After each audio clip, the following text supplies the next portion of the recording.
Urdu times में नाज़रीन आपको खुशामदीद। नाज़रीन, आज के प्रोग्राम में हम बात करेंगे पाकिस्तान की नामवर कारोबारी और समाजी शख्सियत के बारे में, जो चंद लोगों को हुकूमत की जगह इमदाद फराहम करती है, जबकि चंद गरीब गुरबा लोगों के लिए लंगर का एहतमाम करती है और वो इसको मसीहा के तौर पर जानते हैं, जबकि चंद लोग इसे लैंड माफिया और गैंगस्टर का नाम देते हैं। तो आइए चलते हैं और हकाइक जानते हैं।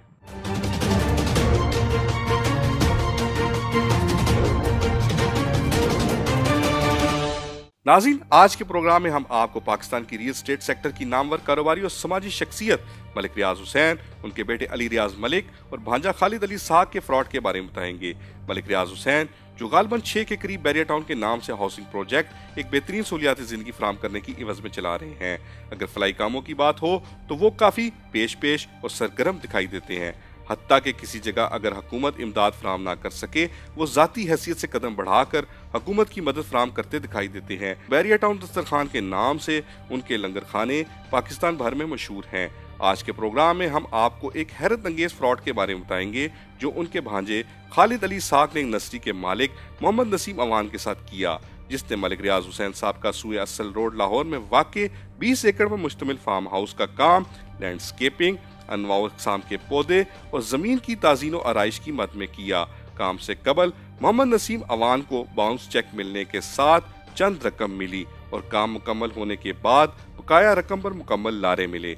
जब शहरी ने मलिक रियाज हुसैन और उनके बेटे अली रियाज मलिक को इस मामले का बताने के लिए राब्ता किया तो उनकी जानिब से भी कोई हल ना निकाला गया, बल्कि अपने भांजे खालिद अली इसहाक और प्रोजेक्ट मैनेजर अफजल की जानिब से धमकियां मौसूल हुई, जिस पर मोहम्मद नसीम अवान ने थाना शहजाद टाउन इस्लामाबाद में दरख्वास्त देने का फैसला किया और दरख्वास्त में उन नंबर्स का भी जिक्र किया गया है जिस पर दरख्वास्त गुजार राब्ते करता रहा है।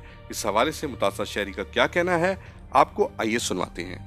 नाज़रीन, आज के प्रोग्राम में हम आपको एक मामू मलिक रियाज हुसैन, भांजा खालिद अली इसहाक और बेटा अली रियाज मलिक के फ्रॉड के बारे में बताएंगे, जो एक शहरी के साथ फ्रॉड की मद में किया गया। अस्सलाम वालेकुम सर। उर्दू टाइम्स में आपको सबसे पहले खुशामदीद। अच्छा सर, सबसे पहले तो आप हमें अपने बारे में बताएं और उसके बाद आप हमें इस फ्रॉड की दास्तान बताएं कि ये फ्रॉड आपके साथ कैसे हुआ। सबसे पहले तो जो मेरा तारफ़ जी है, ये मेरा नाम है जी मोहम्मद नसीम अवान और मेरी कंपनी का नाम है जी गार्डन एक्सपर्ट्स, जो कि लोकेटेड है इस्लामाबाद में। हम लोग नर्सरी का कारोबार करते हैं जी, साथ हमारी जो लैंडस्केप फर्म है। तो हुआ ये कि 2015 में स्टार्ट में जनवरी फरवरी में मलिक खालिद अली साग साहब हमारे पास आए। उन्होंने बताया कि जी मैं मलिक रियाज हुसैन साहब का भांजा हूँ, तो मलिक साहब का एक फार्म हाउस है लाहौर में, उसकी लैंडस्केपिंग करवानी है। तो हम इससे पहले भी 2007-8 से मलिक साहब के साथ काम कर रहे हैं। बड़ा अच्छा रिस्पांस था मलिक साहब का और बड़े ज़बरदस्त तरीके से हम लोगों ने काम भी किया और मैं पेमेंट्स भी होती रहीं। तो मलिक साहब का एक नाम भी था, तो हम इसी के पीछे उनके साथ चले गए काम करने के लिए। जब काम का हमारा उनके साथ कोटेशन बेस पे ये काम था, कोटेशन हम लोगों ने दी 1,29 लाख रुपए की, तो उन्होंने एक्सेप्ट कर ली। ठीक है जी, हमारा तय आ गए थे पेमेंट्स किस तरह होंगी ना। हमने कहा 50% एडवांस लेंगे। अच्छा, अब हमारे नाज़रीन को थोड़ा सा आगाह करें कि ये काम किस चीज़ का था। ये सर फार्म हाउस है लाहौर में, मलिक रियाज हुसैन साहब का जो बैरिया टाउन के मालिक हैं, उनका फार्म हाउस है। मलिक रियाज साहब के घर का काम क्या या उनके भांजे के घर? मलिक रियाज साहब के घर का काम है। मलिक रियाज हुसैन साहब जो हैं बैरिया टाउन के जो चेयरमैन हैं, जो मालिक हैं, उनके फार्म हाउस का काम था, मलिक साहब के पर्सनल फार्म हाउस का काम। अच्छा। पहले मैं स्टार्ट में आ रहा हूँ जहाँ से काम शुरू हुआ ना, कि 1,19 का हमारा ये जो है ना जी उनके साथ कॉन्ट्रैक्ट साइन हो गया। कॉन्ट्रैक्ट तो नहीं था, बेसिकली कोटेशन बेस था कि ये काम है जी, हमने करना है जी, ठीक है जी। तय आ गया कि हमें 50% आप एडवांस देंगे, बाकी हमें 2 किस्तें, आधा जब हम काम कर लेंगे तो आप हमें जो है ना बाकी आधे पैसे दे देंगे, और बाकी जब काम ख़त्म होगा तो बकाया पेमेंट काम ख़त्म होने पे। ठीक है जी। जब वहाँ पे हम काम करने चले गए तो उन्होंने कहा यार कुछ ये काम है, सफाई वगैरह है, एक्स्ट्रा काम था। मैंने कहा हमारे स्कोप में ये काम नहीं है, आप लोग करें। उन्होंने कहा नहीं कोई बात नहीं, आप ये भी काम करें, इसका जो बिल है हमें दे दें, पेमेंट कर देंगे। हमने कहा ठीक है, हम तो काम के लिए आए हैं। तो वो कुछ सफाई वगैरह थी, पूरे फार्म हाउस की 20 एकड़ जगह, बहुत बड़ा एरिया होता है, उसमें कचरा था, ईंटें, ये वो, रेत बजरी, बिल्डिंग का जितना भी था ना कचरा वचरा, हम लोगों ने सफाई किया, ट्रैक्टर लगाया, एक्सीवेटर लगाए, ट्रॉलियाँ लगाई, सारा कचरा वचरा हमने बाहर फेंका। 6 लाख रुपये हमारा वो बिल बना, वो हमने इनके ऑफिस में दे दिया। टोटल हमारी अमाउंट होगी 1,23 लाख। उसमें से जब हमें इन्होंने स्टार्ट में पेमेंट एडवांस दिए तो हमें दिया इन्होंने 50 लाख का चेक। वो जब हम लोगों ने चेक बैंक में जमा कराया तो उन्होंने कहा जिसमें तो पैसे नहीं अकाउंट में। हम लोग उस वक्त मोबिलाइज हो चुके थे। हमारे इल्म में आया है कि इनके जो भांजे हैं उन्होंने आपको डराया धमकाया जब आपने पेमेंट का मुतालबा किया, उनकी जानिब से कहा गया कि मेरे मामू जो हैं उन्होंने गुंडे पाल रखे हैं, तो आपको मालूम है कि वो कौन से गुंडे हैं और क्या उन गुंडों ने भी आपसे इस हवाले से रब्ता किया, आपको डराने धमकाने की कोशिश की? जी बिल्कुल जी, मैं कई दफ़ा गया हूँ, घर पे भी गया हूँ, इधर G6 में मलिक साहब के घर पे भी गया हूँ। तो वहाँ पे जो गार्ड्स वगैरह हैं उन्होंने बिल्कुल हमें कोई पूछा बताया नहीं कि चले भी निकले यहाँ से, अब क्यों खड़े हैं यहाँ पे ना, मलिक साहब से मिलना जी, नहीं मलिक साहब मिल सकते वगैरह वगैरह। उसके बाद जो खालिद अली साग साहब का जो है ना जी प्रोजेक्ट मैनेजर PM है, अफजल नाम है उसका, उनका ऑफिस है यहाँ पे बहरिया पिंडी में। इस तरह से साहब की जानिब से जहाँ तक हमें मालूम है उन्होंने आपको थोड़ी सी कोई बदतमीजी भी की और आपके साथ बदतमीजी बस और कह लें कि बदतमीजी की है उन्होंने, हमारे साथ बदतमीजी की है। तो हमने ये और आपको कुछ धमकियाँ भी लगाई। आप हमारे चैनल के तवज्जुह से हमारे नाज़रीन को बताएं कि क्या धमकियाँ लगाई? बिल्कुल जी, धमकी बस उनकी ये धमकी है जी कि आप हमें जानते नहीं हैं, तो इसका मतलब है कि धमकी है ना, कि हम तो जानते हैं। मैं जानता हूँ पर्सनली, मलिक साहब एक अच्छे इंसान है और ये मेरी जो पेमेंट है ये बहुत बड़ा कोई इशू भी नहीं है उनके लिए। लेकिन चूँकि ये लोग हैं जो इनके मैनेजर्स हैं, इनके जो भांजे हैं, ये मलिक साहब का नाम बदनाम कर रहे हैं। अली रियाज साहब या मलिक साहब से रब्ता किया इस हवाले से, तो उनका इस वाक़े के ऊपर क्या कहना था? बिल्कुल सर, मैं ये बता रहा हूँ ना कि मैंने अखबार में भी अपील की, उसके बाद मैंने अली साहब को बाकायदा एक रिटन मैसेज भेजा, फिर मैं उसका वेट करता रहा, मुझे उनका कोई रिप्लाई नहीं आया। फिर मैंने उनको वॉइस नोट भेजा कि सर मुझे इतने महीने हो गए हैं, इतने साल हो गए हैं, 6 साल और कुछ महीने हो गए हैं, तो मेरा ये रकम है जो कि बड़ी मैंने मेहनत से, बड़ी मुशक्क़त से 6 महीने दिन रात हमने एक काम करके ना ये प्रोजेक्ट कंप्लीट किया। और आप खुद ही अंदाज़ा लगा लें उस वक्त का 43 लाख आज उस वक्त अगर मुझे मिला होता और मैं उसको प्रॉपर तरीके से इन्वेस्ट करता तो 1 करोड़ों रुपए मेरे पास होते। तो सर आप हमारे नाज़रीन को बताएं, जब आपने अपनी जो दरख्वास्त है वो पुलिस स्टेशन शहजाद टाउन में जमा कराई, तो आपको पुलिस की जानिब से कैसा ताउन किया गया आपके साथ, और आपको कहीं ऐसा महसूस तो नहीं हुआ कि पुलिस किसी प्रेशर में है?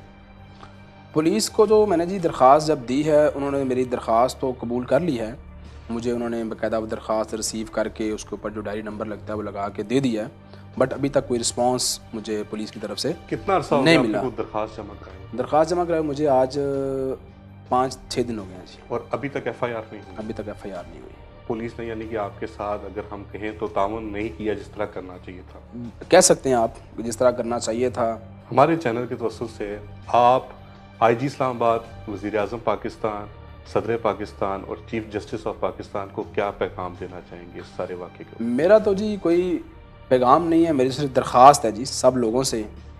बल्कि सबसे पहले मैं मलिक रियाज हुसैन साहब से, जो कि मालिक हैं बहरिया टाउन के, जिनके भांजे ने ये हमारे साथ फ्रॉड किया या इस तरह का हमारे साथ चाट अचकंडा इस्तेमाल किया, सबसे पहले तो मैं उन्हीं से दरख्वास्त करूँगा कि वो अपने भांजे को समझाएँ, उससे पैसे दिलवाएं या ख़ुद मुझे पैसे दें। क्योंकि मेरी मलिक साहब की मरहुमा बहन से बात हुई आज से 2 साल पहले, तो उन्होंने मुझे कहा कि बेटा बात यह है कि हमें उस फार्म हाउस का, चूँकि कॉन्ट्रैक्ट हमारे पास था, आगे आप एज सब कॉन्ट्रैक्टर हमारे साथ काम कर रहे थे, हमें पैसे मलिक साहब ने नहीं दिए, अगर हमें मिलते हैं आपको भी मिल जाएंगे। वज़ीर आज़म साहब हैं या आपके प्रेसिडेंट साहब हैं या आपके चीफ जस्टिस साहब हैं, जो कोई भी हैं जो साहिब इक़्तिदार हैं, मेरी सबसे यही दरख्वास्त है जी। मेरी कोई लंबी चौड़ी मेरा मुतालबा नहीं है कि सिर्फ जो है मुझे मेरा जो मेहनत मजदूरी का पैसा था जो कि अब डी वैल्यू हो चुका है, मैं ये डिमांड नहीं करता कि मुझे 2-4 करोड़ दिया जाए, मेरे जो पैसे बनते हैं मुझे वही दे दें। तो मैं फिर भी इनका मशकूर हूँ, इनकी बहुत मेहरबानी और इनका शुक्रिया। उर्दू टाइम्स को सर टाइम देने का बहुत बहुत शुक्रिया। आप लोगों का शुक्रिया जनाब, थैंक यू। नाज़रीन, यहाँ पर मैं कुछ ऐड करना चाहूँगा कि मलिक रियाज साहब, आप पाकिस्तान की नामवर कारोबारी और समाजी शख्सियत हैं। अगर आपके इल्म में ये बात है कि खालिद अली इसहाक ने ये फ्रॉड इनके साथ किया है और खालिद अली इसहाक अगर आपका सक्का बन जाए, तो आपको इस मामले पर नोटिस लेना चाहिए, क्योंकि इस सारे मामले में आपकी ज़ाती साख जो है वो मुतासिर हो रही है, क्योंकि लोग आपको आपकी सखावत की वजह से जानते हैं और आपके लिए ये रकम जो है वो इंतहाई मामूली है। आपको चाहिए कि आप इस शख्स को जो अपनी रकम का हकदार है इनको अपने पास बुलाएं, बुलाने के बाद इनकी रकम की अदायगी करें, उसके बाद इनको गले लगाएं और उसके साथ इनको इनामी रकम भी दें, क्योंकि ये आपके नाम की इतनी हया करके बैठे हुए हैं और ये अभी भी आपसे ये मुतालबा कर रहे हैं कि आप इनकी जो एक तरह की फ्रॉड हुई हुई रकम है वो इनको वापस दिलवा सकते हैं। नाज़रीन, जब हमने इस सारे मामले पर एप्लीकेशन पर नामजद नंबर पर मलिक रियाज हुसैन, उनके बेटे अली रियाज मलिक और मैनेजर अफजल के नंबर पर राब्ता किया तो तमाम नंबर्स हमें बंद मिले, जैसे यूं मालूम होता है कि बंद कर दिए गए। फिर हमने मुतलका एसपी रूरल थाना कुराल के दफ्तर का 2 मरतबा विजिट किया तो वो हमें जाती मसरूफियत के बायस ना मिले। जब हमने उनके नंबर पर राब्ता करने की कोशिश की तो उन्होंने हमारा ना सेल फोन अटेंड किया ना लैंडलाइन फोन अटेंड किया। यूं मालूम होता है कि दाल में कुछ काला नहीं बल्कि सारी दाल ही काली है। SHO शहजाद टाउन मोहम्मद अजीम से जब हमने राब्ता किया तो उनका कहना था कि अभी एप्लीकेशन हमें मौसूल हुई है, जब दोनों पार्टियों को थाने बुलाकर मौक़िफ़ सुना जाएगा फिर मालूम होगा वाकई में कितनी सच्चाई है। यहाँ सवाल पैदा होता है कि एप्लीकेशन गालबन 1.5 हफ्ते से ज़ायद वक्त में थाने को मौसूल हुई है। अगर अभी तक दोनों पार्टियों का मौक़िफ़ नहीं सुना गया तो वफाकी पुलिस की कारकर्दगी आपके सामने है। उम्मीद है IG इस्लामाबाद एहसन यूनुस एक दबंग दलेर ऑफिसर हैं। रावलपिंडी में उनकी तैनाती किसी से ढकी छुपी नहीं है। उम्मीद है वो इस पर भरपूर कार्रवाई अमल में लाएंगे।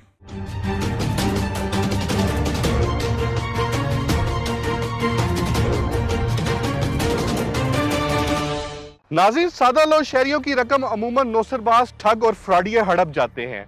पाकिस्तान की नामवर कारोबारी और समाजी शख्सियत के भांजे अगर इस तरह के जुराइम के मुर्तकिब होंगे तो मिन हैसुल कौम ये हम सब के किरदार पर सवालिया निशान बनता जा रहा है। रावलपिंडी के दबंग CTO एहसन यूनुस ने बतौर IG इस्लामाबाद चार्ज संभाल लिया है। उम्मीद करते हैं कि वो इस पर कार्रवाई अमल में लाएंगे। इसके साथ ही उर्दू टाइम्स से अपने मेजबान राजा अली हमजा को दे इजाजत। अगले हफ्ते एक नए प्रोग्राम के साथ हाजिर होंगे। अल्लाह नेगेबान।